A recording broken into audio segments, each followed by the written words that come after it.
अस्सलामु अलैकुम वरहमतुल्लाहि वबरकातुहू। मेरे प्यारे दोस्त मार बहनों, आज आपके सामने कोई बातें नहीं होंगी। आज मैं आपके लिए कोई टॉपिक लेकर नहीं आया, बल्कि आज मैं आपके सामने अल्लाह रब्बुल इज़्ज़त का जो कुदरत है, जो निशानी है, जो अलामत है, यानी अल्लाह ताला के निशानियों में से एक निशानी यह भी है बारिश।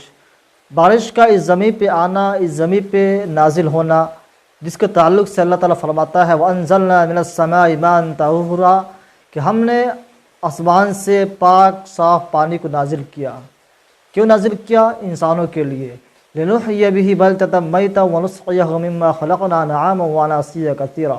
ऐसे बेशुमार आयतें कुरान मुक़द्दस में मौजूद हैं जिसमें अल्लाह रब्बुल इज़्ज़त इस बारिश को अपना निशानी, अपना अलामत बताता है। यानी इस बारिश को हम देखकर, हम इस पर यकीन करके, इस पर गौर फ़िक्र करके समझ सकते हैं कि इस कायनात को बनाने वाला कोई ज़ात है, इस कायनात को चलाने वाली कोई ऐसी ज़ात है जो इस कायनात को चला रही है।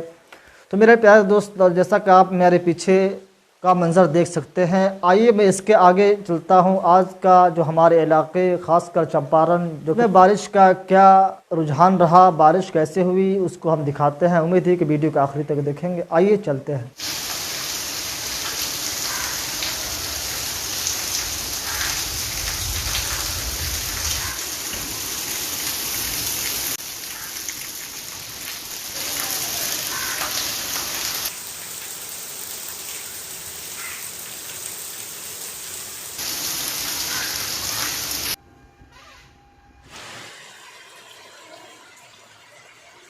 ये नज़ारा जो आप देख रहे हैं, ये चंपारन इलाके का, देवराज क्षेत्र में जो कुछ गांव पड़ते हैं, उसी इलाके का ये सब है।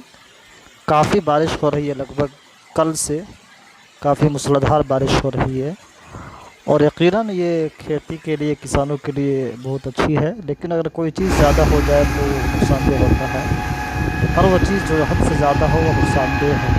मुतदिल होना चाहिए, तब इंसानियत के लिए है। बस अल्लाह ताला से दुआ है कि अल्लाह ताला हम पे मेहरबानी का मामला फरमाए और बारिश को इतना ज़्यादा ना दे कि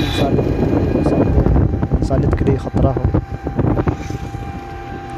ये है बारिश के बाद की नज़ारा। जैसा कि आप देखते होंगे, बारिश होने के बाद कितना अच्छा लगता है मौसम को देखकर, ख़ासकर जो हरियाली होती है बारिश के बाद।